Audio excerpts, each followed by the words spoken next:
Towards a new model of academic publishing. This is Roger Watson, and it's the 9th of September 2018. This is a position paper reflecting my views, and it aims to stimulate discussion amongst academics, editors and publishers. I declare the following interests. I'm the Editor-in-Chief of the Journal of Advanced Nursing, the editor of Nursing Open, and an editorial board member of the Wiki Journal of Medicine. The academic publishing landscape has changed beyond recognition since it began as a gentlemanly exchange of ideas in journals like Proceedings of the Royal Academy. Yet the essential model of writing, lengthy manuscripts, submission, peer review, editing and publication persists, but for how much longer? The current situation. Some aspects of academic publishing have changed greatly in the past 20 years, but these have been used to improve and perpetuate the traditional model. The model is based on submission of lengthy manuscripts which are peer-reviewed and then either published after amendment or rejected. They are then subject to the same process, often repeatedly, until acceptance. Problems with the current situation. The process is lengthy, and while it is designed to produce high-quality published work, it is no guarantee of quality or honesty, as the number of retracted manuscripts suggests. Producing lengthy manuscripts is time-consuming, and then the peer review process can last from a few weeks to over a year for some journals. The final product, usually a lengthy article, is then published and in many cases never read. Even if the article is read, few people read every section, especially the introductory and discussion sections, focusing rather on the methods and the results. Introductions and discussion probably serve a useful function for editors and reviewers, but they are often a hard read for other academics, students and the public who simply want to know what was done and what was discovered. Improved processes. The development of the Internet and the World Wide Web have been significant influences on the academic publishing industry. However, they have mainly been used to accelerate and automate the publishing process. They have not been used to change the process and outcomes. Online platforms are now almost universally used by academic publishers for submitting manuscripts, organising the peer review process, and then publishing articles. On the back of this has arisen the open access movement, which has put pressure on publishers to initiate processes whereby their content can be made available to read without restriction.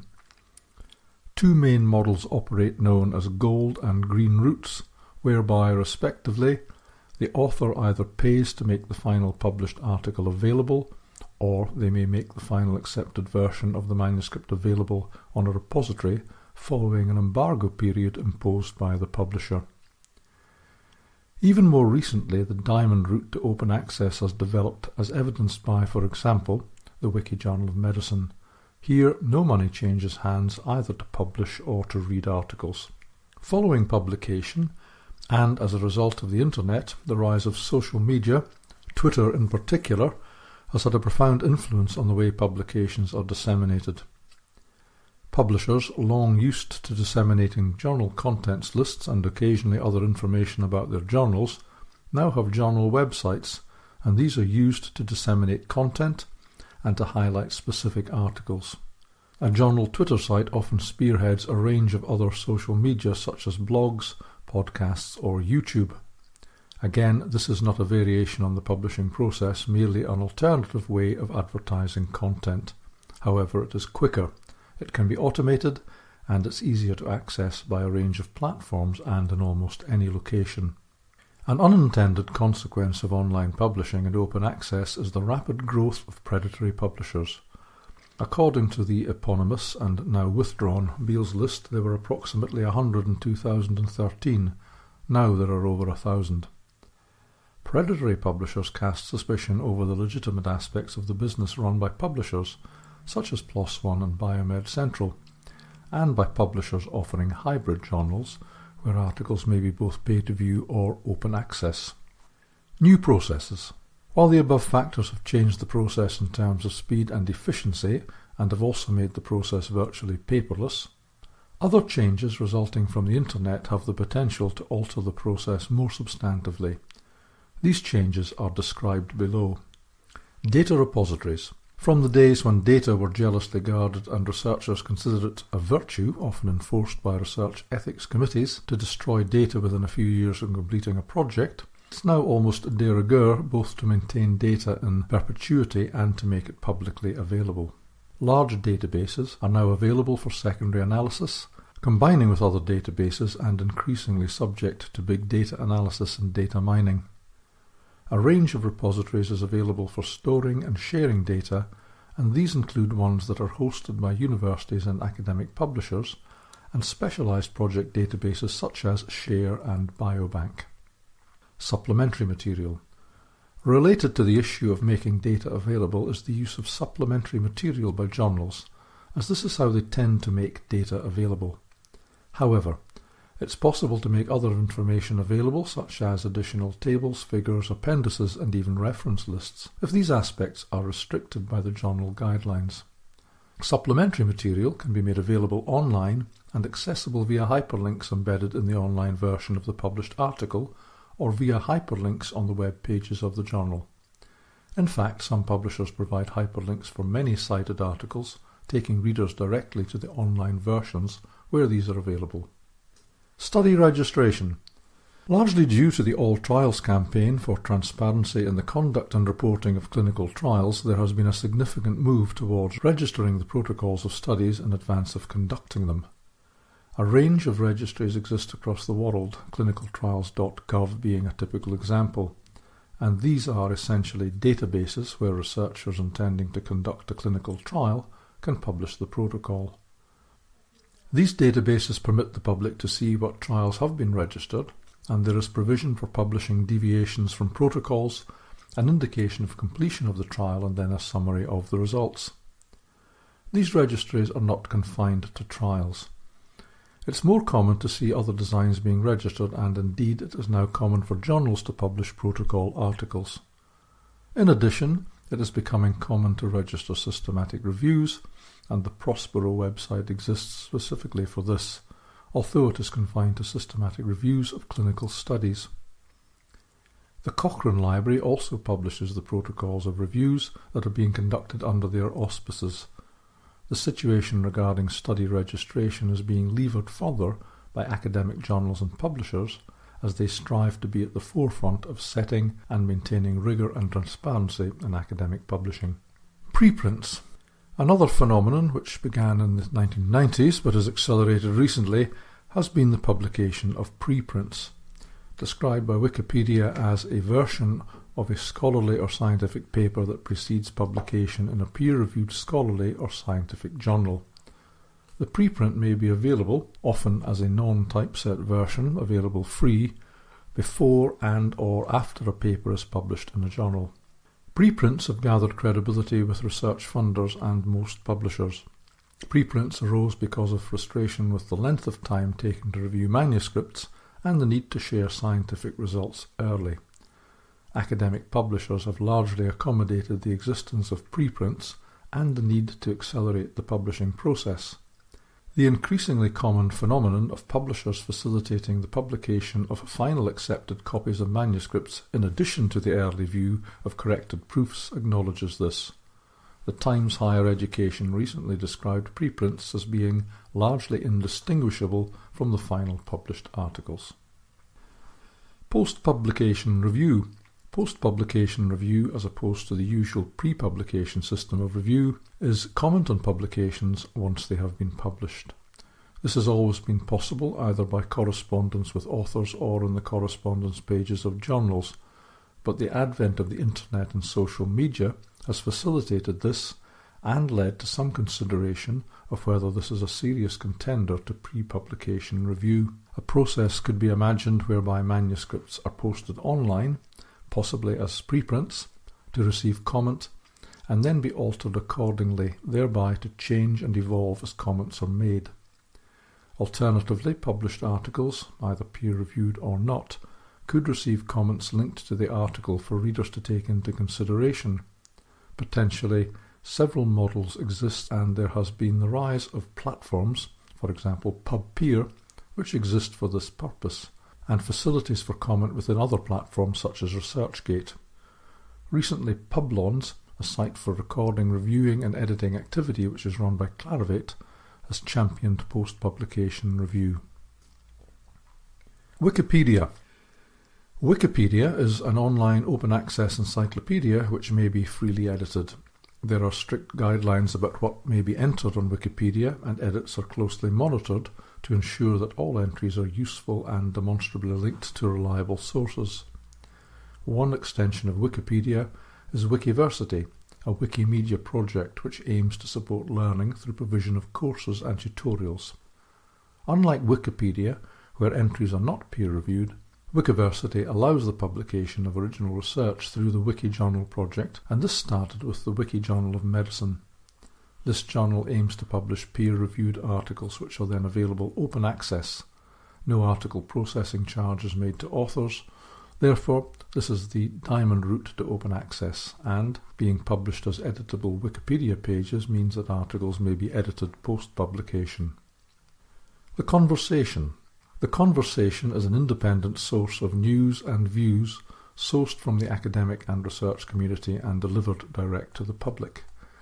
The Conversation motto is academic rigour, journalistic flair. Only academics or research students with official university email addresses may contribute to the conversation, and potential articles are pitched using a structured format to a specialist editor who can decide to accept or reject the article. If accepted, the article must be written to a strict format, usually 700 words, and in language of a very high general readability, that of an educated 16-year-old. Jargon and complex sentences are discouraged, and authors may check and adjust the readability of their pieces during the process of submission. While articles are not peer-reviewed, the editors will scrutinise them and check the provenance of the evidence being cited. Not every piece in the Conversation reports directly on research. Some verge on opinion pieces, but backed by evidence. However, many are very effective abstracts linked to original reports and data. How should the academic publishing industry respond? The academic publishing industry, which has proved itself to be adaptable over the past 20 years, will continue to adapt. It must. Resistance to the changes already taking place would be futile.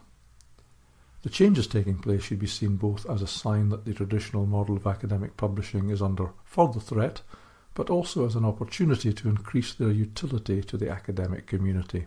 Some aspects have been assimilated.